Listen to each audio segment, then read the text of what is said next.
Hello hi అండి, welcome to our channel. ఇక్కడైతే నేను చాలా చిన్నగా దాచిన మేగడ అయితే నెయ్యి చేశాను.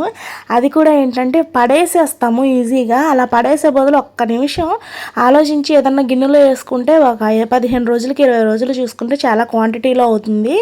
అదిగో ఇక్కడ చూసారా ఎలా అయిందో. నేను ఇదంతా ఏంటంటే వాము అండి. నేను మా రిక్కికి పాలు తాగించడానికి కాగబెట్టేటప్పుడు అందులో కొంచెం వాము వేస్తాను. ఎందుకంటే కొంచెం ఫ్రీ మోషన్ అవ్వడానికి. ఇది ఊరికినే మందం చేస్తాయి కదా పాలు చిన్నపిల్లలకి, అందుకు వామేసుకుంటే ఈజీగా డైజెషన్ అవుతుందని చెప్పేసి వామేసా. ఇంకా అక్కడ మేఘల్లో నుంచి దాన్ని సపరేట్ చేయడం కుదరదు కాబట్టి వడకట్టినప్పుడు యాస్టీజ్ ఇంకా అలాగే బౌల్లో అయితే వేసి దాసేస్తూ ఉంటాను అనమాట. ఇక్కడ బౌల్ ఇది బాక్స్ కింద నిండిపోయినప్పుడు నేను ఇంకా వెన్న అయితే చేస్తానండి. ఇక్కడ కొంచెం కొంచెంగా వేసుకొని ఒక మిక్సీ జార్ ఉందంటే దాంట్లో హాఫే వేసుకోవాలి ఇలా చూపించినట్టు. ఆ రిమైనింగ్ ఏంటంటే వాటర్ వేసుకొని కూలింగ్ వాటర్ మనం ఒక స్టెప్ మీదే మిక్సీ అనేది ఆడించుకోవాలి. ఎందుకంటే మిక్సీ జార్ అనేది హీట్ ఎక్కకూడదు. మిక్సీ జార్ హీట్ ఎక్కిందంటే మనకి ఇంకా వెన్న ఇలా రాదండి ఫ్రీగా. అది మొత్తం లిక్విడ్ అయిపోయి చాలా ప్రాసెస్ అవుతుంది, డబల్ ప్రాసెస్ అవుతుంది. ఎందుకు వచ్చింది ముందుగానే మనం ఒక స్టెప్ మీద ఆడించుకుంటే చాలా పర్ఫెక్ట్గా అయితే వస్తుందండి. ఇక్కడ చూసారా మనం ఫస్ట్ వాటర్ వేసాము, ఆ వాటర్కి ఇక్కడ ఉన్న వాటర్కి వేరియేషన్ ఒక 5-6 సార్లు కడిగాక ఇలా అయితే వచ్చింది. మనకి వామ్ వేసినంత మాత్రాన నెయ్యి ఫ్లేవర్ ఏమీ తగ్గిపోదు, అలాగే ఉంటుంది. ఇంకా హెల్దీ కూడా వామ్ వేయడం వల్ల.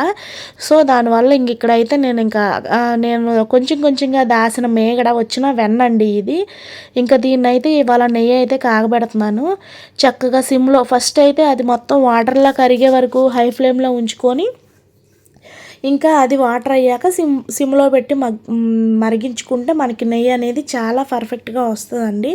ఇందులో కూడా ఏవేవో ఇంగ్రీడియంట్స్ అన్నీ వేస్తూ ఉంటారు, అవి ఏమీ వేయక్కర్లేదు. మనం న్యాచురల్గా కూడా చేసుకున్న చాలా బాగుంటుంది. మాకు చిన్నప్పటి నుంచి పాల కేంద్రం ఉంది కాబట్టి మా ఇంటి దగ్గర కొంచెం నాకు ఈ గ్రిప్ అనేది ఉంది. ఇక్కడ నేను ఎప్పుడూ మెంతులు వేస్తాను. ఈసారి ఇక్కడ 3-4 లవంగ మొగ్గలు అయితే వేశాను. లవంగ మొగ్గలు వేసి చూడండి, ఫ్లేవరు స్మెల్ కూడా చాలా బాగుంటుంది. అందుకని లవంగ మొగ్గలు వేసాను. కుదిరితే ఒక యాలక్కాయ కూడా వేసుకోవచ్చు, మంచి స్మెల్ వస్తూ ఉంటుంది అనమాట. అలాగే తమలపాకు ఉంటుంది కదండి ఫ్రెష్గా ఉన్నది, దాన్ని క్లీన్గా కడిగేసి దాన్ని కూడా వేసుకోవచ్చు, ఇంకా బాగుంటుంది. మనకి మంచి కలర్లో ఉంటుంది అనమాట నెయ్యి. అందుకని చెప్పేసి ఇక్కడ మరిగేటప్పుడు ఒక తమలపాకు అయితే వేసాను. కొంతమంది కరివేపాకు వేస్తారు, ఎవరిష్టం వాళ్ళది, ఎవరి ప్రాసెస్లో వాళ్ళు చేసుకుంటారు. ఇక్కడ నేనైతే ఇది ఈ ప్రాసెస్లో అయితే చేస్తున్నాను. చూసారు కదా చక్కగా మరుగుతూ ఉంది. ఇంక ఈ కన్సిస్టెన్సీ వచ్చినప్పుడు ఇంకా మనం పొయ్యి అనేది చాలా సిమ్లో పెట్టేసుకోవాలి. సిమ్లో పెట్టేసుకుంటే దాని స్మెల్కి మనకు తెలుస్తూ ఉంటుంది అనమాట నెయ్యి అవుతుంది అని. అప్పుడు మనం సపరేట్ చేసుకుంటే సరిపోతుంది. దాచింది కొంచెమే అయినా చూసారా ఎంత అవుతుందో అంతే. మనం పడేసే బదులు ఒక్క నిమిషం ఆగి ఏదన్నా బౌల్లో స్టోర్ చేసుకుంటే ఒకనొకప్పుడు చూస్తే అది చాలా క్వాంటిటీగా అనిపించి పర్లా చాలా అయ్యిందే అని ఒక హ్యాపీనెస్ అనేది వస్తుంది. మనం నెయ్యి చేసుకొని మన ఇంట్లో ఉంటే దేంట్లోనైనా వేసుకోవచ్చండి. బయట కొనుక్కోవాలంటే కేజీ 800 1000 అలా చెప్తున్నారు. హోమ్ మేడ్ గేదె నెయ్యి మన ఇంట్లోనే ఇలా మనం తాగే పాలలో ఫ్రెష్గా చేసుకుంటే మన పిల్లలకి మనకే హెల్దీ కదండి.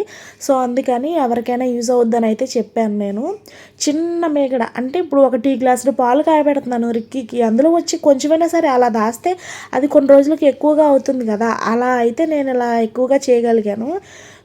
నేను అంతకుముందు అయితే ఎక్కువగానే తీసేదాన్ని. ఇప్పుడు ఏంటంటే మా మామయ్య గారు పెరుగులో మేగడ తీయొద్దు, ఉత్తి పెరుగు ఏముంటుంది మేగడ తీస్తే అంటున్నారని చెప్పేసి నేనైతే మేగడేం తీయట్లేదు. రిక్కీకి కాగబెట్టిన పాలపైన వచ్చే మేగడే తీస్తున్నాను. వాడికి మేగడ అంటే ఇష్టం ఉండదు కాబట్టి తీస్తున్నాను, లేదంటే మేగడ నేను వాడికి పెట్టేద్దును. సో ఇక్కడ మనకి నెయ్యి అయితే కరిగిపోయింది చూసారా. వాటర్ వేస్తే టప్ టప్ అని సౌండ్ వస్తుంది ఏనండి, కావాలంటే పెట్టాను సౌండ్. ఇంకా అదనమాట. ఇక్కడ ఇలా సౌండ్ వచ్చినప్పుడే మరీ బాగా మాడిపోకూడదు, మరీ లేతగా కూడా ఉండకూడదు, ఉడకకుండా ఇలా మంచి రంగులో అయితే ఉండాలండి నెయ్యి.